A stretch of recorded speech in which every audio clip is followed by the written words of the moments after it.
ನನ್ನೆಲ್ಲ ಕೇಳುಗ ಮಿತ್ರರಿಗೆ ನಮಸ್ಕಾರ. ಧರ್ಮಶ್ರೀಯ 10ನೇ ಅಧ್ಯಾಯಕ್ಕೆ ಎಲ್ಲರಿಗೂ ಸ್ವಾಗತ ಸುಸ್ವಾಗತ. ಕೆಲವೇ ದಿನಗಳಲ್ಲಿ ಶಂಕರರಾಯರನ್ನು ಶಂಕರನೆಂದು ಏಕವಚನದಲ್ಲಿ ಕರೆಯುತ್ತಿದ್ದೆ. ಒಮ್ಮೊಮ್ಮೆ ಅಣ್ಣ ಎನ್ನುತ್ತಿದ್ದೆ.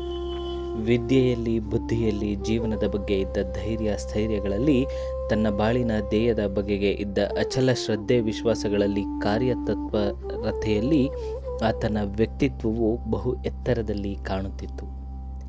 ಅವನು ಯಾವಾಗಲೂ ನಗುಮುಖದಿಂದ ಇರುತ್ತಿದ್ದ. ಬೇಸರದ ಆಲಸಿಕೆಯ ಚಿಹ್ನೆಗಳು ಹುಡುಕಿದರೂ ಕಾಣುತ್ತಿರಲಿಲ್ಲ. ಅವನು ವಾಸಿಸುತ್ತಿದ್ದ ಸ್ವಯಂ ಸೇವಕ ಸಂಘದ ಕಾರ್ಯಾಲಯಕ್ಕೆ ನಾನು ಒಂದೊಂದು ದಿನ ಹೋಗುತ್ತಿದ್ದೆ. ಅವನು ಸಂಘಕ್ಕೆ ಸಂಬಂಧಿಸಿದ ಅನೇಕ ಕೆಲಸ ಮಾಡುತ್ತಿದ್ದ. ಸಂಘದ ಪುಸ್ತಕ ಭಂಡಾರದಲ್ಲಿದ್ದ ಪ್ರತಿಯೊಂದು ಪುಸ್ತಕಗಳನ್ನು ಓದಿದ್ದ.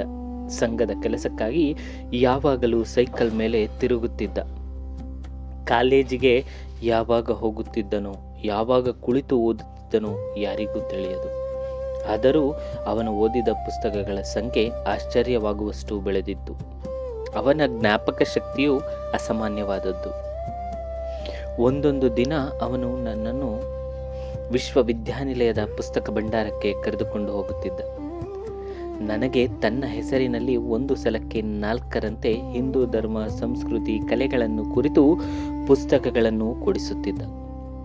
ಕೊಡುವ ಮೊದಲು ಒಮ್ಮೆ ಅದರ ಸಾರಾಂಶವನ್ನು ವಿಮರ್ಶಾತ್ಮಕ ರೀತಿಯಲ್ಲಿ ಹೇಳುತ್ತಿದ್ದ.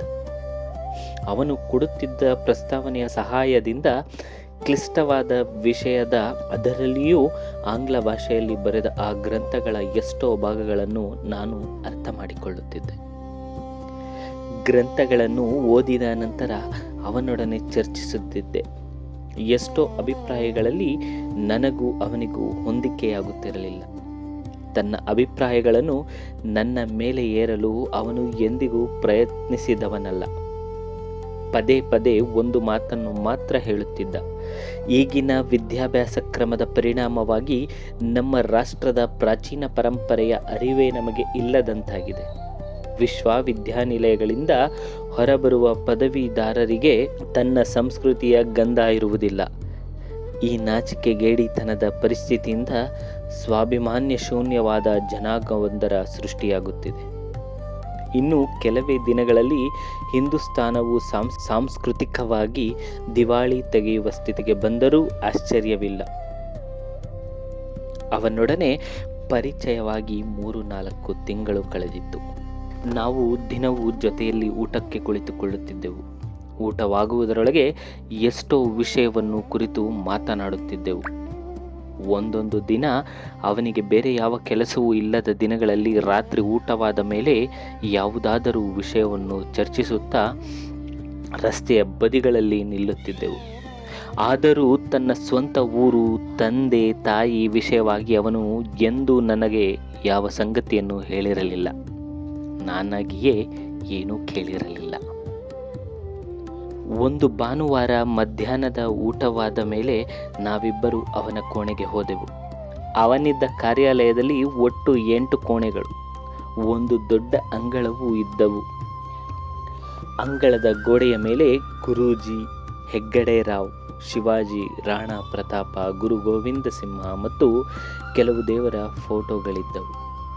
ಒಂದು ಮೂಲೆಯಲ್ಲಿ ಲಾಠಿಯ ದೊಣ್ಣೆಗಳ ಕಟ್ಟುಗಳು. ಒಂದು ಕೋಣೆ ಪುಸ್ತಕ ಭಂಡಾರವಾಗಿತ್ತು. ಅದೇ ಕೋಣೆಯಲ್ಲಿ ಶಂಕರ ವಾಸಿಸುತ್ತಿದ್ದ. ಉಳಿದ ಕೋಣೆಗಳಲ್ಲಿ ಸ್ವಯಂ ಸೇವಕ ಸಂಘದ ಶಾಲಾ ಕಾಲೇಜುಗಳಲ್ಲಿ ಓದುವ ಇತರ ವಿದ್ಯಾರ್ಥಿಗಳಿದ್ದರು. ಅವರೆಲ್ಲರ ಮೇಲ್ವಿಚಾರಣೆ ಶಂಕರನಿಗೆ ಸೇರಿತ್ತು. ಆ ದಿನ ಇಡೀ ಕಾರ್ಯಾಲಯದಲ್ಲಿ ಯಾವ ವಿದ್ಯಾರ್ಥಿಯೂ ಇರಲಿಲ್ಲ. ಶಂಕರನಿಗೂ ಮತ್ತೆ ಯಾವ ಕಾರ್ಯಕ್ರಮವೂ ಇರಲಿಲ್ಲ. ನಾವಿಬ್ಬರು ಹೊರಗಿನ ಅಂಗಳದಲ್ಲಿ ಹಾಸಿದ ಜಮಖಾನೆಯ ಮೇಲೆ ಕುಳಿತು ಮಾತನಾಡುತ್ತಿದ್ದೆವು. ಯಾವುದೋ ಮಾತಿನ ನಡುವೆ ನಾನು, ಶಂಕರ, ನಿಮ್ಮ ಸ್ವಂತ ಊರು ಯಾವುದು? ನಿನ್ನನ್ನು ಕೇಳಲೇಬೇಕು ಅಂತ ಎಷ್ಟೋ ಸಲ ಮನಸ್ಸಿಗೆ ಬಂದರೂ ಅದೇಕೋ ಸುಮ್ಮನಿದ್ದೆ ಎಂದು ಕೇಳಿದೆ. ನನ್ನದು ಮೈಸೂರು ಎಂದು ಹೇಳಿದ. ಸುಳ್ಳು. ಯಾಕೆ? ಮೈಸೂರಾದರೆ ನಿಮ್ಮ ಮನೆ ಎಲ್ಲಿದೆ? ನಿಮ್ಮ ಮನೆಯವರು ಎಲ್ಲಿದ್ದಾರೆ? ಮೈಸೂರಿನಲ್ಲೇ ಇದ್ದಾರೆ. ನನ್ನ ತಂದೆ, ತಾಯಿ, ಅಣ್ಣ 3 ಜನರು ಮನೆಯಲ್ಲೇ ಇದ್ದಾರೆ. ನೀನು ಮನೆಯಲ್ಲಿರದೆ ಇಲ್ಲಿ ಯಾಕಿರ್ತೀಯ? ಬೇರೆ ಊರಿನವರಂತೆ ನಮ್ಮ ಜೊತೆ ಯಾಕೆ ಊಟ ಮಾಡ್ತೀಯಾ? ನಿಂದು ಮೈಸೂರಂತೂ ಖಂಡಿತ ಅಲ್ಲ ಎಂದು ನಾನು ಮರುಪ್ರಶ್ನೆ ಮಾಡಿದೆ. ಅವನು ಕ್ಷಣಕಾಲ ಮೌನಿಯಾದ. ನಂತರ ನನ್ನ ಮುಖವನ್ನೇ ದಿಟ್ಟಿಸಿ ನೋಡುತ್ತಾ, ಒಂದು ದಿನ ನಿನ್ನನ್ನು ಮನೆಗೆ ಕರ್ಕೊಂಡು ಹೋಗಬೇಕು ಅಂತ ಎಷ್ಟೋ ದಿನ ಜ್ಞಾಪಿಸಿಕೊಂಡೆ, ಆದರೆ ಬಿಡುವೇ ಆಗಿರಲಿಲ್ಲ. ಈಗ ಹೆಂಗೋ ಬಿಡುವಿದೆ, ನಡಿ ಹೋಗಿ ಬರೋಣ ಎಂದು ಮೇಲೆ ಎದ್ದ. ಸಂಕೋಚದಿಂದ ನಾನೇ ಬೇಡವೆಂದೆ, ಆದರೂ ಬಲವಂತದಿಂದ ನನ್ನ ಕೈ ಹಿಡಿದು ಎಬ್ಬಿಸಿದ. ಇಬ್ಬರು ನಡೆದುಕೊಂಡು ಆನೆಕೆರೆಯ ಹತ್ತಿರದ ಇದ್ದ ಒಂದು ರಸ್ತೆಗೆ ಬಂದೆವು. ಮತ್ತೊಂದು ಪುಟ್ಟ ಓಣಿಗೆ ತಿರುಗಿದೆವು. ಮುಂದೆ ಕವಲೊಡೆದ ಇನ್ನೊಂದು ಸಂದಿಯಲ್ಲಿ ಕೊಂಚ ಮುಂದೆ ಹೋದೆವು. ಅಲ್ಲಿದ್ದ ಒಂದು ಪುಟ್ಟ ಮನೆಯ ಬಾಗಿಲನ್ನು ಶಬ್ದ ಮಾಡಿ ಅವನು ಕೂಗಿದ, ಅಮ್ಮ, ಬಾಗಿಲು ತೆಗಿ. ಸುಮಾರು 50 ವರ್ಷ ವಯಸ್ಸಿನ ಒಬ್ಬ ಮುತ್ತೈದೆ ಒಳಗಿನಿಂದ ಬಾಗಿಲು ತೆರೆದರು. ಅವರೇ ತನ್ನ ತಾಯಿ ಎಂದು ಶಂಕರ ಹೇಳಿದ. ಆಮೇಲೆ ತಾಯಿಗೆ, ನಾನು ಹೇಳಿದ್ದೆನಲ್ಲಮ್ಮ ಸತ್ಯ ಅಂತ, ಇವನೇ ಎಂದು ಪರಿಚಯ ಮಾಡಿಕೊಟ್ಟ. ತಾಯಿಯ ಹಣೆಯ ಮೇಲೆ ವೃದ್ಧ ಮುತ್ತೈದೆಗೆ ಒಪ್ಪುವಂತೆ ಅಗಲವಾದ ಕುಂಕುಮ ಶೋಭಿಸುತ್ತಿತ್ತು. ತೊಡೆದುಕೊಂಡಿದ್ದ ಅರಿಶಿನದಿಂದ 2 ಕೆನ್ನೆಗಳು ಹಳದಿ ಬಣ್ಣವಾಗಿದ್ದವು. ಕಿವಿಯ ಓಲೆ, ಮೂಗಿನ ಬೇಸರಿಯನ್ನು ಬಿಟ್ಟರೆ ಮೈಮೇಲೆ ಬೆಲೆ ಬಾಳುವ ಯಾವ ಒಡವೆಯೂ ಇರಲಿಲ್ಲ. ಇಂದಿನ ಕಾಲದ ಅಗಲವಾದ ಅಂಚು ಸೆರಗುಗಳಿರುವ ಒಂದು ಸಾದಾ ಮಡಿ ಸೀರೆ ಉಟ್ಟಿದವರು. ಶಂಕರನದೇ ಮುಖಕಟ್ಟು. ವಯಸ್ಸಿನ ಹಿರಿತನದಿಂದ ತಲೆ ಬೆಳ್ಳಗಾಗಿತ್ತು. ಮುಖದಲ್ಲಿ ಗೆರೆಗಳು ಮೂಡಿದ್ದವು. ಮನೆಯು ಪುಟ್ಟದ್ದು. ತಲೆ ತಗ್ಗಿಸಿ ನಡೆಯಬೇಕಾದಷ್ಟು ಚಿಕ್ಕದಾದ ಬಾಗಿಲು. ಕೈ ಎತ್ತಿದರೆ ಮನೆಗೆ ಹಾಕಿದ ನಾಡ ಹೆಂಚು ಸಿಕ್ಕುತ್ತಿತ್ತು. ಅಂಗಳದಲ್ಲಿ ಒಬ್ಬರು ಒಂದು ಪಂಚೆ ಹೊಡೆದು ಮಂದಲಿಗೆಯ ಮೇಲೆ ಮಲಗಿದ್ದರು. ಅವರೇ ಶಂಕರನ ತಂದೆ. ಅಂಗಳದ ಬಲಭಾಗದಲ್ಲಿ ಇದ್ದ ಒಂದು ಸಣ್ಣ ಕೊಠಡಿಗೆ ಹೋಗಿ ನಾವಿಬ್ಬರು ಕುಳಿತೆವು. ಕೊಠಡಿಯಲ್ಲಿ ಸೊಗಸಾದ ಒಂದು ವೀಣೆ ಇತ್ತು. ಒಂದು ಮೂಲೆಯಲ್ಲಿ ಒಂದು ತಂಬೂರಿ, ಒಂದು ಜೊತೆ ತಬಲಾಗಳಿದ್ದವು. ಗೋಡೆಗೆ ಬಡಿದಿದ್ದ ಜಾಯಿಕಾಯಿ ಮರದಿಂದ ಮಾಡಿದ 2 ಕಪಾಟುಗಳಲ್ಲಿ ಪುಸ್ತಕಗಳು ತುಂಬಿದ್ದವು. ನಾನು ಹಾಗೆಯೇ ಆ ಪುಸ್ತಕಗಳ ರಟ್ಟಿನ ಮೇಲೆ ಕಣ್ಣುಗಳನ್ನು ಆಡಿಸಿದೆ. ಆಯುರ್ವೇದ, ನೃತ್ಯ, ಸಂಗೀತ ಮೊದಲಾದ ವಿಷಯಗಳು, ಸಂಸ್ಕೃತದ ಕೆಲವು ಪುಸ್ತಕಗಳಿದ್ದವು. ಒಂದು ಕಪಾಟಿನ ಮೇಲೆ ರೇಷ್ಮೆಯ ಹುರಿಯಿಂದ ಪೋಣಿಸಿದ 2 ಸರ ಗೆಜ್ಜೆಗಳಿದ್ದವು. ನನ್ನ ಮುಖ ನೋಡಿ ಶಂಕರ ಕೇಳಿದ, ಇವೆಲ್ಲ ಯಾರದು ಅಂತ ನೀನು ಕೇಳುವುದರಲ್ಲೇ ಇದ್ದೆ ಅಲ್ಲವೇ? ಹೌದು, ನಮ್ಮಣ್ಣನದ್ದು. ಅವನು ಕಲಿಯದ ವಿದ್ಯೆ ಇಲ್ಲ. 2 ವರ್ಷ ಇಂಟರ್ಮೀಡಿಯೇಟ್ ಓದಿ ಫೇಲಾದ. ಅಷ್ಟರಲ್ಲಿ ವೀಣೆ ನುಡಿಸೋದು ಕಲಿತಿದ್ದ. ಅದಕ್ಕೆ ಮೊದಲು ಶಾಸ್ತ್ರೀಯ ಸಂಗೀತದ ಹಾಡುಗಾರಿಕೆಯಲ್ಲಿ ಪಾಠವಾಗಿತ್ತು. ಆಯುರ್ವೇದದ ಕಾಲೇಜಿಗೆ ಸೇರಿದ್ದ. ಅಲ್ಲಿಗೆ 2 ವರ್ಷ ಮಣ್ಣು ಹೊತ್ತು ಆದ ಮೇಲೆ ಅಲ್ಲಿ ಆಯುರ್ವೇದ ಏನು ಕಲಿಸೋಲ್ಲ, ಅಲೋಪತಿಯ ಡಾಕ್ಟರ್ಗಳೇ ಅಲೋಪತಿಯನ್ನೇ ಅರ್ಧಂಬರ್ಧ ಹೇಳ್ತಾರೆ ಅಂತ ಬಿಟ್ಟ. ಅವನಿಗೆ ಮೃದಂಗ ತಬಲ ಬಾರಿಸೋದು ಸ್ವಲ್ಪ ಬರುತ್ತೆ. ಈ ವರ್ಷ ವೀಣೆಯಲ್ಲಿ ವಿದ್ವಾಂತ್ ಪರೀಕ್ಷೆಗೆ ಕೂತಿದ್ದಾನೆ. ಈ 3 ವರ್ಷದಿಂದ ಡ್ಯಾನ್ಸ್ ಬೇರೆ ಕಲಿತಿದ್ದಾನೆ. ನಮ್ಮ ಮನೆ ಗೋಡೆಯ ಮೇಲೆ ಹಾಕಿರುವ ಉಮಾಮಹೇಶ್ವರನ ಚಿತ್ರ ಅವನೇ ಬರೆದದ್ದು. ನಮ್ಮ ಕೇರಿಲೆಲ್ಲ ಆಯುರ್ವೇದ ಪಂಡಿತ ಅಂತ ಹೆಸರು ಸಂಪಾದಿಸಿದ್ದಾನೆ. ಚರಕ ಸುಶ್ರುತರ ಗ್ರಂಥಗಳನ್ನೆಲ್ಲ ಓದಿದ್ದಾನೆ. ವೈದ್ಯಭೂಷಣ ನಾರಾಯಣ ಪಂಡಿತರ ಸೇವೆ ಮಾಡಿ ನಾಡಿ ನೋಡೋದು, ಕೆಲವು ಮೂಲಿಕೆಗಳ ಪ್ರಯೋಗ ಮಾಡೋದು ಕಲ್ತಿದ್ದಾನೆ. ಕೈಗುಣ ಚೆನ್ನಾಗಿದೆ. ಅವನ ಔಷಧಿಯಿಂದ ಎಂತೆಂಥ ಕಾಯಿಲೆಯೋ ಗುಣವಾಗುತ್ತೆ ಅಂತ ಈ ಕೇರಿಯ ಜನರೆಲ್ಲ ಹೇಳ್ತಾರೆ. ಇದರ ಜೊತೆಗೆ ಕೆಲವು ದಿನ ಗರಡಿ ಸಾಮು ಸಹ ಮಾಡ್ತಿದ್ದ. ಅಣ್ಣನಿಗೆ ವಯಸ್ಸೆಷ್ಟು? ಸುಮಾರು 30. ಇಷ್ಟು ವಯಸ್ಸಿಗೆ ಇದನ್ನೆಲ್ಲ ಹೇಗೆ ಕಲಿತರು? ಅವನು ದೈತ್ಯನಂತಹ ಮನುಷ್ಯ. ಯಾವುದಾದರೂ ವಿಷಯ ತಲೆ ಹೊಕ್ಕರೆ ರಾತ್ರಿ ನಿದ್ದೆ ಸಹ ಮಾಡೋದಿಲ್ಲ. ಅದೇ ಕೆಲಸ ಮಾಡ್ತಿರ್ತಾನೆ. ಚಿಕ್ಕ ವಯಸ್ಸಿನಲ್ಲಿ ಕೆಲವು ದಿನ ಸಂಸ್ಕೃತ ಪಾಠಶಾಲೆಗೆ ಹೋಗ್ತಿದ್ದ. ನಮ್ಮ ತಂದೆಗೆ ಸಂಸ್ಕೃತದಲ್ಲಿ ಒಳ್ಳೆಯ ತಿಳುವಳಿಕೆ ಇದೆ. ಅಣ್ಣನಿಗೆ ತಂದೆಯಿಂದ ಕ್ರಮವಾಗಿ ವೇದ ಪಾಠವಾಗಿದೆ. ಸರಾಗವಾಗಿ ಸಂಸ್ಕೃತದಲ್ಲಿ ಮಾತನಾಡಬಲ್ಲ. ಇಂಗ್ಲಿಷ್ನಲ್ಲಿಯೂ ಅಷ್ಟೇ. ಕಾಲೇಜು ಓದಿದ ನಾವು ನಾಚಬೇಕು, ಹಾಗೆ ಮಾತನಾಡುತ್ತಾನೆ. ಈಗ ಅವರಲ್ಲಿ ನಾನು ನೋಡಬೇಕಲ್ಲ. ಅಮ್ಮ, ರಾಮಣ್ಣ ಎಲ್ಲಿ? ಶಂಕರ ತನ್ನ ತಾಯಿಯನ್ನು ಕೂಗಿ ಕೇಳಿದ. ಪಾಠಕ್ಕೆ ಹೋಗಿದ್ದಾನೆ, ಇನ್ನೇನು ಬರಬಹುದು ಎಂದು ಒಳಗಿನಿಂದ ಉತ್ತರ ಕೊಟ್ಟರು. ಶಂಕರ, ನನ್ನೊಡನೆ ನಮ್ಮ ಸಂಸಾರ ಸಾಕ್ತಿರೋನೇ ಅವನು. ಕೆಲವು ಹೆಣ್ಣು ಮಕ್ಕಳಿಗೆ ವೀಣೆ ಪಾಠ ಹೇಳ್ತಾನೆ. ಬಂದ ಸಂಪಾದನೆಯಿಂದ ಸಂಸಾರ ಸಾಗುತ್ತೆ. ಔಷಧಿ ಕೊಡೋದ್ರಿಂದ ಅವನು ಲಾಭ ತಗೊಳ್ಳಲ್ಲ. ಕಾಯಿಲೆ ವಾಸಿಯಾದ ಮೇಲೆ ರೋಗಿಗಳೇ ಏನಾದರೂ ಗೌರವಪೂರ್ವಕವಾಗಿ ಕೊಡುವುದನ್ನು ತೆಗೆದುಕೊಳ್ಳುತ್ತಾನೆ. ನನಗೆ ತಂಗಿಯೊಬ್ಬಳಿದ್ದಾಳೆ. ಅವಳಿಗೆ ಹೋದ ವರ್ಷ ಮದುವೆ ಆಯಿತು. ನಂಜನಗೂಡಿಗೆ ಕೊಟ್ಟಿದ್ದೆ. ನಮ್ಮಣ್ಣನೇ ಮದುವೆ ಮಾಡಿದ.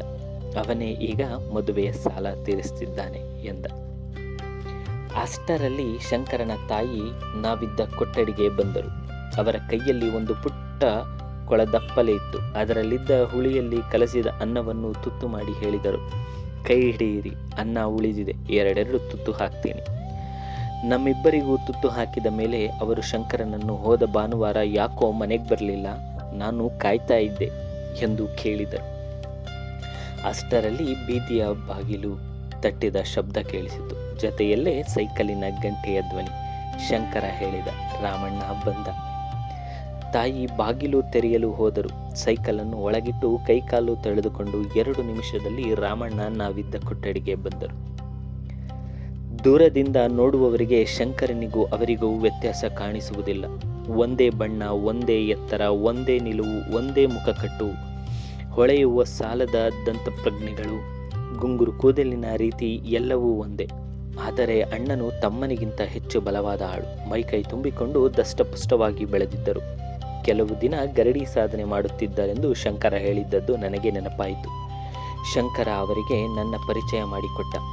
ಅಣ್ಣನಲ್ಲಿಯೂ ಅಷ್ಟೇ, ತಮ್ಮನಂತೆಯೇ ಔಪಚಾರಿಕ ಮಾತುಗಳು, ಕೃತಕ ಮುಗಳ್ನಗೆ ಯಾವುದೂ ಇಲ್ಲ. ಕೊಠಡಿ ಚಿಕ್ಕದಾದ್ದರಿಂದ ಅವರು ನನ್ನ ಪಕ್ಕದಲ್ಲಿ ಕುಳಿತರು. ನನ್ನ ಓದಿನ ಬಗ್ಗೆ ಕುಶಲ ಪ್ರಶ್ನೆ ಮಾಡಿದರು. ಶಂಕರ ಹೇಳ್ತಿದ್ದ, ನೀವು ತುಂಬ ಓದ್ತಾ ಇರ್ತೀರಂತೆ. ತುಂಬ ಏನಿಲ್ಲ, ಅಲ್ಲೊಂದು ಇಲ್ಲೊಂದು ಪುಸ್ತಕ. ಹಾಗೆಯೇ ಓದ್ತಾ ಇದ್ದರೆ ಅದೇ ತುಂಬ ಆಗುತ್ತೆ, ಅದೇ ಬೆಳೆಯುತ್ತೆ. ನನ್ನ ಹಾಗೆ ಜಾಕ್ ಆಫ್ ಆಲ್ ಆಗಬೇಡಿ, ಯಾವುದಾದರೂ ಒಂದರಲ್ಲಿ ಪರಿಣಿತಿ ಪಡೆಯಿರಿ. ನೀವಿಬ್ಬರೂ ಇಲ್ಲೇ ಕೂತಿರಿ, ನಾನು ಅಮ್ಮನ ಕೈಲಿ ಸ್ವಲ್ಪ ಹರಟೆ ಹೊಡೆದುಕೊಂಡು ಬರ್ತೀನಿ. ನೋಡು ಸತ್ಯ, ನಮ್ಮಣ್ಣ ನನಗಿಂತ ಹರಟೆ ಮಲ್ಲ. ಮಾತನಾಡೋಕ್ಕೆ ಶುರು ಮಾಡಿದರೆ ತಲೆನೋವು ಬಂತು, ಆದರೂ ನಿಲ್ಲಿಸೋಲ್ಲ ಎಂದು ಹೇಳಿ ಶಂಕರ ಅಡಿಗೆ ಮನೆಗೆ ಹೋದ. ರಾಮಣ್ಣನ ಸಂಗಡ ಅವರ ಪೂರ್ಣ ಹೆಸರು ರಾಮಚಂದ್ರ ರಾವ್ ಎಂದು ನನಗೆ ಸ್ವಲ್ಪವೂ ಸಂಕೋಚವೆನಿಸಲಿಲ್ಲ. ಅವರು 1-2 ನಿಮಿಷಗಳ ಹಿಂದೆ ಮಾತ್ರವೇ ಪರಿಚಯವಾದರೂ ಎನ್ನಿಸಲೂ ಇಲ್ಲ. ಅವರ ಮಾತು, ವರ್ತನೆ ಎಲ್ಲವೂ ನೇರವಾಗಿದ್ದವು. ಅವರ ಹಳೆಯ ಸ್ನೇಹಿತನಾಗಿದ್ದಂತೆ ನನಗೆ ಅನಿಸಿತು. ನಾನು ಕೇಳಿದೆ, ರಾಮಣ್ಣವರೇ, ನೀವು ನಿತ್ಯವೂ ಸಂಘಸ್ಥಾನಕ್ಕೆ ಹೋಗ್ತೀರಾ? ಅಣ್ಣೋರೇ ಗಿಣ್ಣೋರೇ ಬೇಡಿ, ರಾಮಣ್ಣ ಅನ್ನಿ ಸಾಕು. ನಾನು ಸಂಘಸ್ಥಾನಕ್ಕೆ ಹೋಗ್ತಾ ಇಲ್ಲ. ಚಿಕ್ಕ ವಯಸ್ಸಿನಲ್ಲಿ ಕೆಲವು ದಿನ ಹೋಗ್ತಾ ಇದ್ದೆ, ಈಗ ಬಿಡುವೇ ಇಲ್ಲ. ಶಂಕರ ನಿಮಗೆ ಹೇಳಿರಬೇಕು. ಹಿಡಿದ ಯಾವ ಕೆಲಸವನ್ನು ಪೂರ್ಣವಾಗಿ ಬಿಡದೆ ಮಾಡುವ ಸ್ವಭಾವ ನನಗೆ ಬರಲಿಲ್ಲ. ಅದೆಲ್ಲ ಶಂಕರನಿಗೆ ಬಿಟ್ಟಿದ್ದು. ಅಷ್ಟರಲ್ಲಿ ಶಂಕರ ಒಳಗಿನಿಂದ ಕೂಗಿ ಹೇಳಿದ, ನೋಡು ರಾಮಣ್ಣ, ಅಮ್ಮ ಮತ್ತೆ ಶುರು ಮಾಡಿದ್ದಾಳೆ. ಇನ್ನು ಮನೆ ಅಡುಗೆ ಮಾಡೋಕ್ಕೆ ಅವಳಿಗೆ ಕೈಲಾಗೋಲ್ಲಂತೆ. ಮುಂದೆ ನಮ್ಮ ಕಥಾನಾಯಕ ಸತ್ಯನ ಜೀವನದಲ್ಲಿ ಬಂದ ಹೊಸ ಅತಿಥಿ ರಾಮಣ್ಣ, ಶಂಕರ ಇವರೆಲ್ಲರಿಂದ ಅವನ ಜೀವನ ಮುಂದಕ್ಕೆ ಹೇಗಿರುತ್ತೆ, ಯಾವ ಥರ ತಿರುವುಗಳನ್ನು ತೆಗೆದುಕೊಳ್ಳುತ್ತೆ ಎಂಬುದನ್ನು ಮುಂದಿನ ಅಧ್ಯಾಯದಲ್ಲಿ ನೋಡೋಣ. ಅಲ್ಲಿಯವರೆಗೂ ಈ ನನ್ನ ಅಧ್ಯಾಯದ ಬಗ್ಗೆ ನಿಮ್ಮ ಅನಿಸಿಕೆ, ಅಭಿಪ್ರಾಯಗಳನ್ನು ಹಂಚಿಕೊಳ್ಳಿ.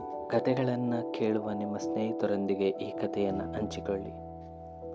ಈ ಭಾಗ ನಿಮಗೆ ಇಷ್ಟ ಆದರೆ ಮರೆಯದೇ ಕಾಮೆಂಟ್ ಮಾಡಿ ಮತ್ತು ಸಬ್ಸ್ಕ್ರೈಬ್ ಮಾಡಿ. ನಮಸ್ಕಾರ.